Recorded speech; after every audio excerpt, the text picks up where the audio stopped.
3 anneaux pour les rois elfes sous le ciel. 7 pour les seigneurs nains dans leur demeure de pierre. 9 pour les hommes mortels voués au trépas. 1 pour le seigneur des ténèbres sur son sombre trône, dans le pays de Mordor où s'étendent les ombres. 1 anneau pour les gouverner tous. 1 anneau pour les trouver. 1 anneau pour les amener tous et dans les ténèbres les lier.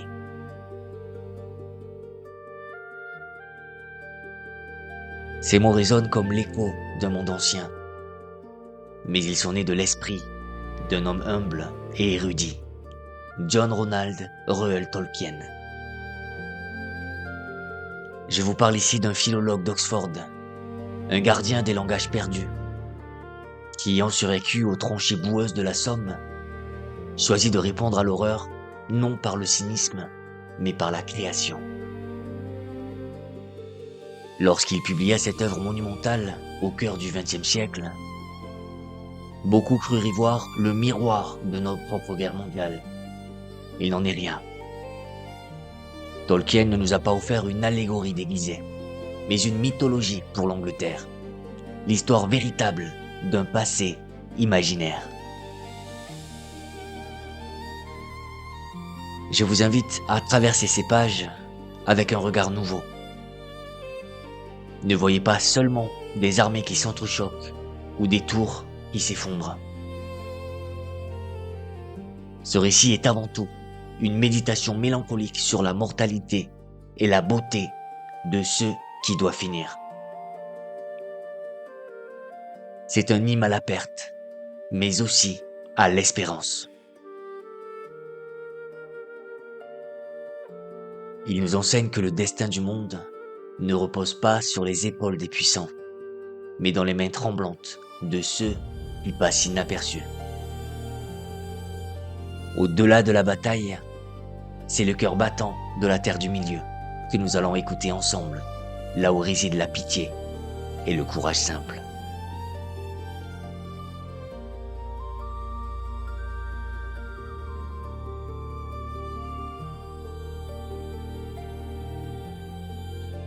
Laissez-moi vous conduire d'abord vers un havre de paix, loin des orages qui grondent à l'horizon.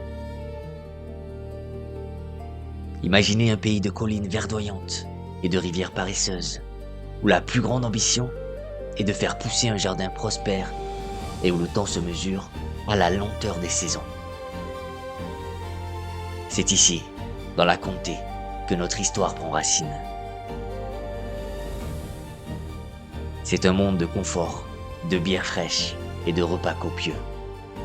Un sanctuaire célébrant les joies simples de l'existence.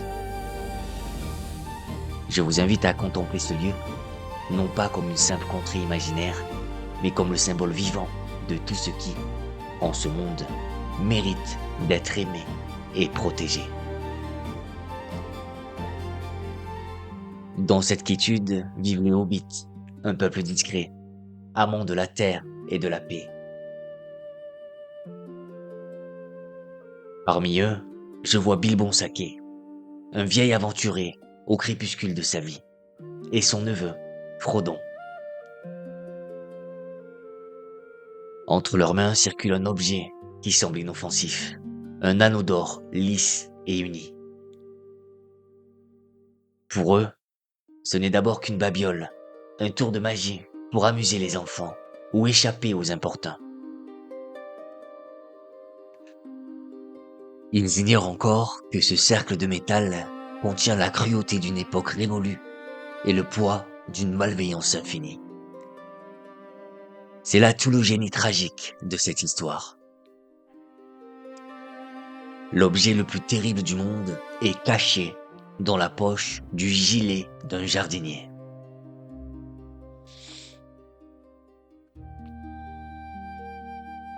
Il y a une immense sagesse dans ce contraste.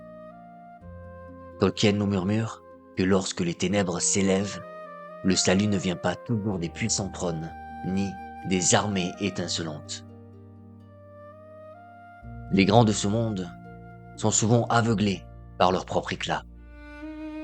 Non, l'espoir réside dans les petites mains, celles qui agissent par nécessité et non par orgueil, celles qui tiennent une charrue plutôt qu'une épée. C'est l'héroïsme de l'insignifiance.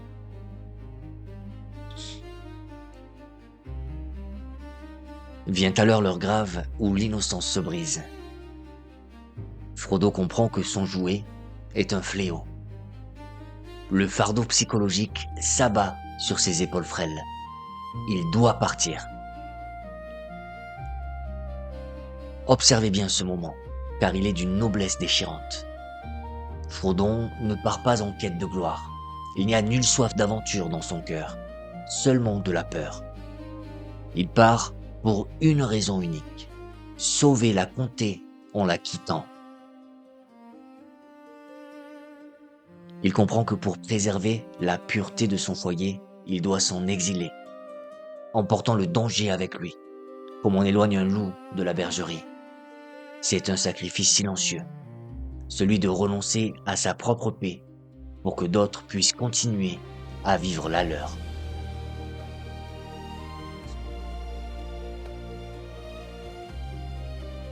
Alors que Frodon franchit le seuil de sa porte, laissant derrière lui la chaleur de l'âtre pour s'enfoncer dans la nuit froide, il incarne une vérité universelle. Il est la preuve vivante que la force morale ne dépend pas de la taille ni de la puissance physique. Comme le dira plus tard la Dame de Lumière, Galadriel, avec une clairvoyance qui traverse les âges, même la plus petite personne peut changer le cours de l'avenir. C'est avec cette certitude fragile, mais indestructible, que les hobbits s'avancent sur la route, petits points lumineux dans une obscurité grandissante, portant le destin d'un monde dans leurs pas incertains.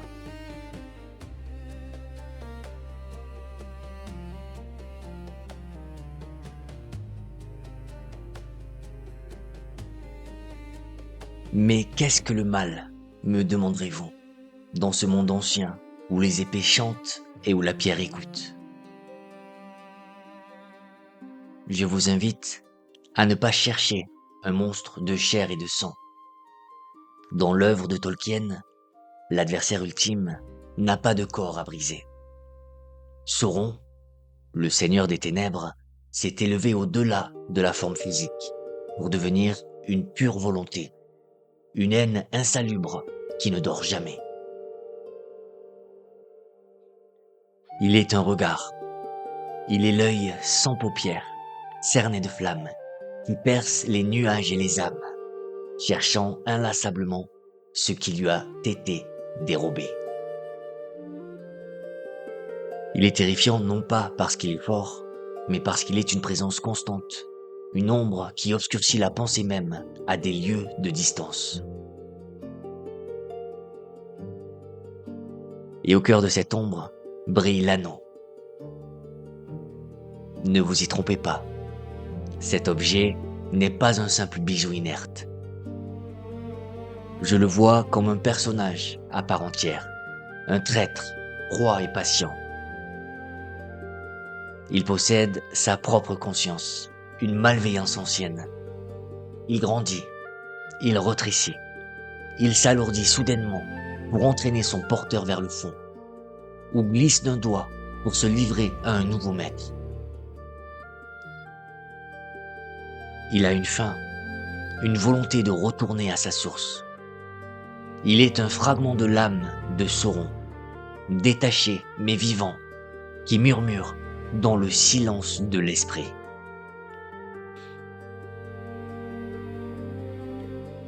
La plus grande tragédie, et peut-être la plus grande leçon que nous offre ce récit, réside dans la mécanique de sa tentation.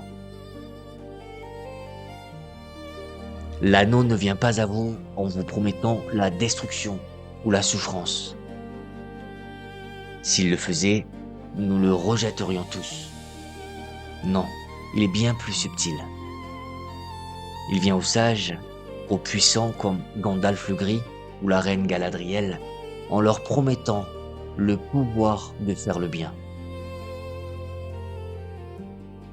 Il murmure, « Prends-moi, et tu auras la force d'arrêter la guerre, de guérir la terre, d'imposer la justice. » C'est là le piège mortel. L'anneau corrompt en transformant le désir de justice en tyrannie. Il nous enseigne que vouloir imposer le bien par la force absolue est, en soi, le début du mal. Ceux qui acceptent ce pouvoir finissent inévitablement par devenir l'image même de ceux qu'ils voulaient combattre. Car on ne peut utiliser l'arme de l'ennemi sans adopter son esprit. Tout cela est contenu dans cette sentence terrible, gravée en lettres de feu. Un anneau pour les gouverner tous. Méditez ces mots. Le mal, selon Tolkien, n'est pas le chaos. C'est l'ordre imposé, sans consentement. C'est l'appétit insatiable de dominer les autres volontés, de réduire la complexité du monde à une seule vision, une seule loi. Contre cela, la seule réponse possible n'est pas un pouvoir plus grand, mais le refus de dominer, la liberté intérieure et le courage de renoncer à la toute-puissance.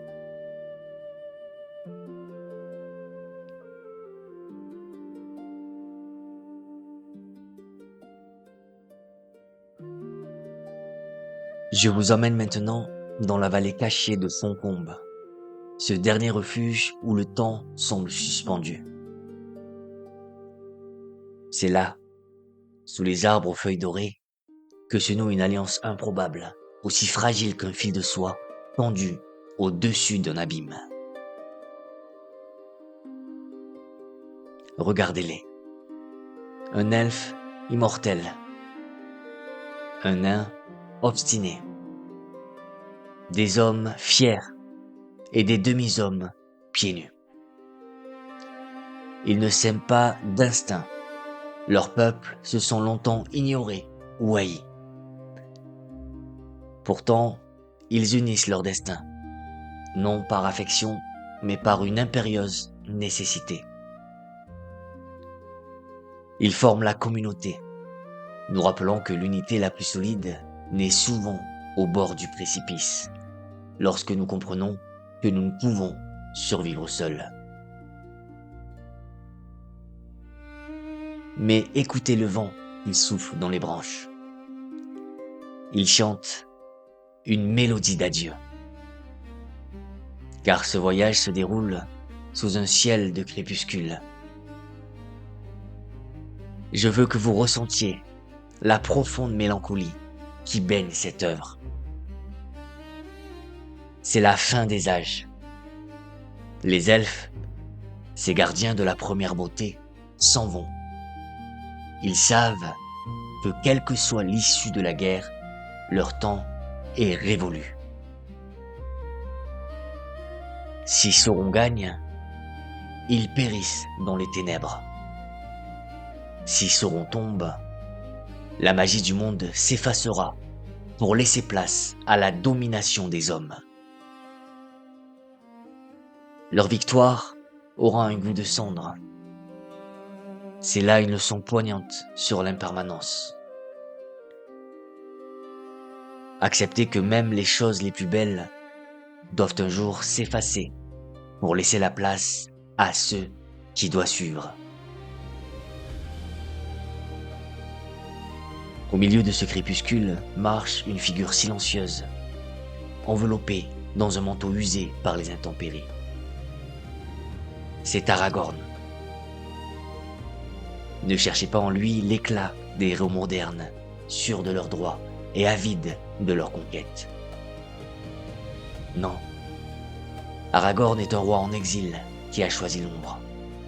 Il est celui qui doute, celui qui craint l'héritage de faiblesse qui coule dans ses veines. Son héroïsme est d'une nature plus rare, c'est celui du service. Avant de commander, il a passé sa vie à protéger les innocents sans jamais demander de remerciements. Il incarne cette vérité que les apparences sont le voile trompeur de l'âme, comme le disent les vers anciens qui prophétisent son destin. Tout ce qui est or ne brille pas. Tout ce qui erre ne sont pas perdus. Le vieux qui est fort ne dépérit point. Les racines profondes ne sont pas atteintes par le gel.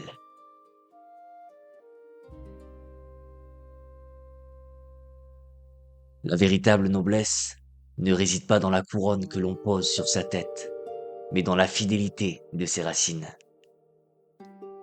Aragorn nous enseigne que l'on peut errer sans être perdu, et que la véritable force est celle qui endure le gel de l'attente, humble et cachée, jusqu'à ce que l'heure soit venue de fleurir à nouveau.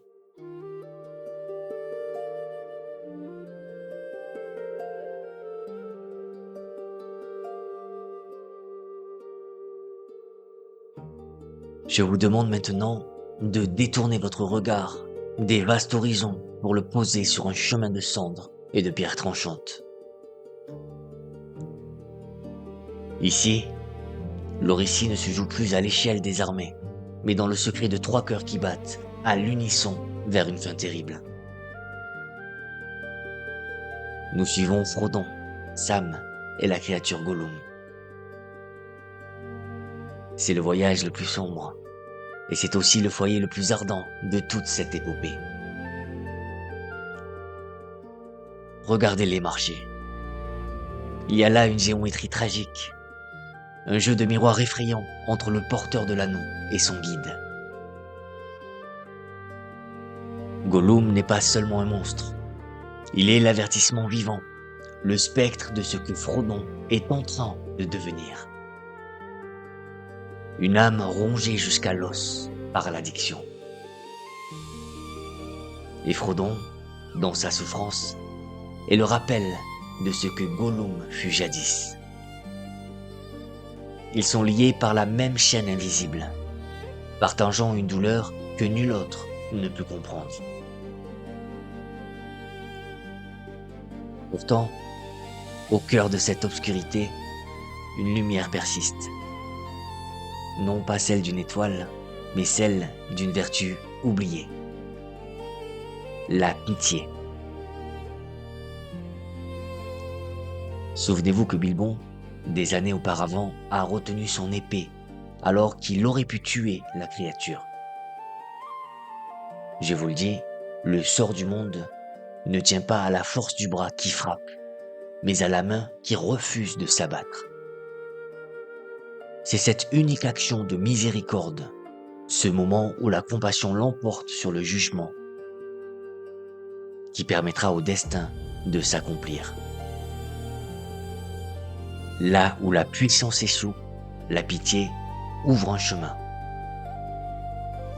Et sur ce chemin, il y a Sam Gamgee.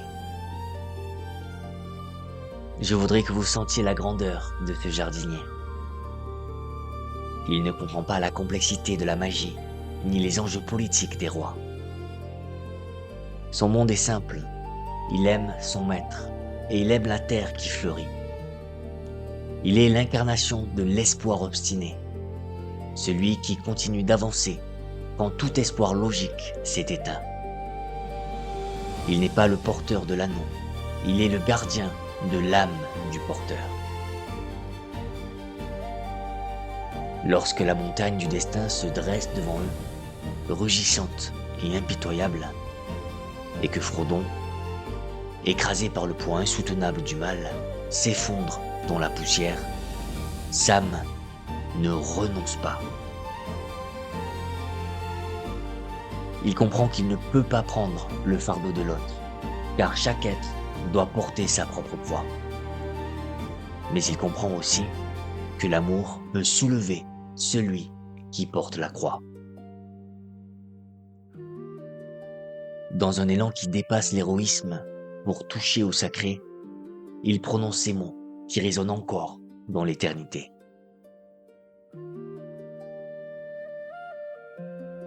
Je ne peux pas le porter pour vous, mais je peux vous porter, vous.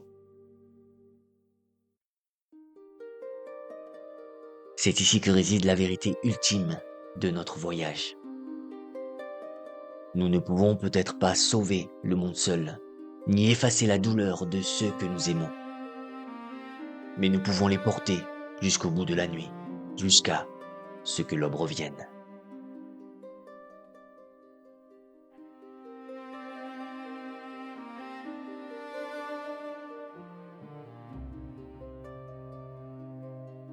Je vous invite à considérer la fin de cette longue lutte avec un regard apaisé. L'anneau n'a pas sombré dans le feu par la force d'une volonté pure, ni par un dernier acte de bravoure triomphante. Non, c'est par la danse folle de la cupidité que la libération est advenue. C'est Gollum, ivre de possession, qui a chuté dans l'abîme en serrant son trésor. Le mal, voyez-vous, porte en lui-même la graine de sa propre destruction. Il est une flamme qui finit toujours par se dévorer elle-même, laissant le monde respirer à nouveau.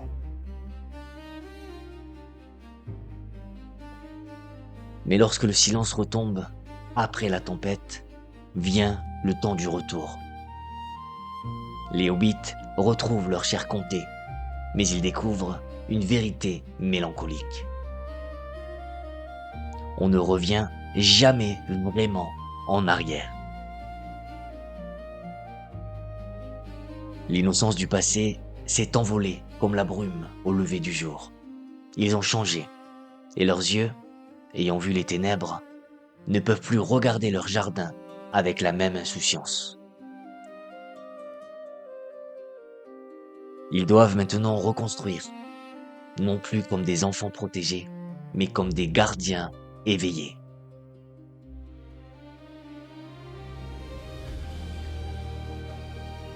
Pour Frodon, cependant, la paix a un goût d'adieu.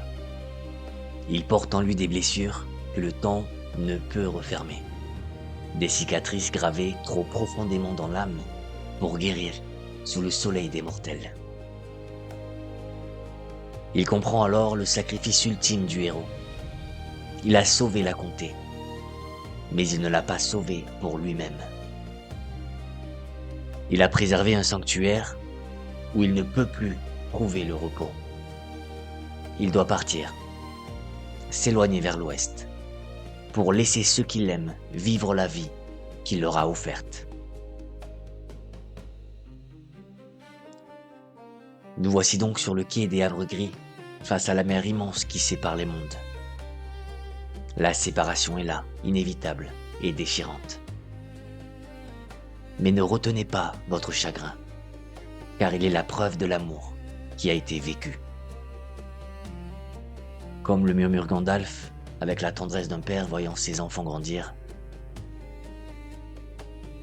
Je ne vous dirai pas, ne pleurez pas, car toutes les larmes ne sont pas un mal.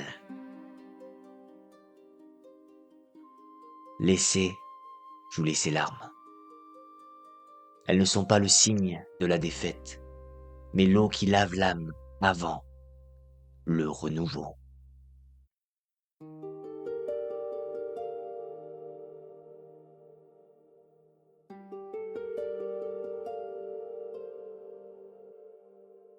Nous voici au terme de notre voyage, sur le rivage où les histoires se taisent pour laisser place au silence de la réflexion.